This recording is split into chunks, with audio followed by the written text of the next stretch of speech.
And then we also have our portrait studio. So if you go to the Galaxy AI stars, swipe over to Portrait Studio, we have all of these fun photo effects, and so you can create an avatar of different styles. So we can start with the comic, and it just takes a few seconds to generate. And the biggest improvement here is that it works faster and is more accurate and true to life than before. We have our 3D cartoon. And so it's just kind of a fun way to make an avatar of different styles. You could use it for a profile picture somewhere. Oh, I like that one. That one looks really good. It's like a fun little cartoon character. And then watercolor is my favorite. That's what we have some samples that we printed out over here. Would I be able to get a copy of that? Yeah, Of the photos? absolutely. Yep. Oh, So there's Like an watercolor. electronic copy. Yes, Yeah, we yeah, can yeah. picture to you. And then we'll show off our last one, which is sketch. And this one always looks very, very realistic, so it's a fun one.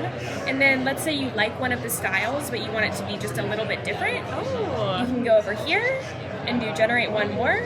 And each time it will be a little different, so it might change up the clothes that you're wearing or the colors in some of the other ones, but still keeps your facial expression as realistic as possible.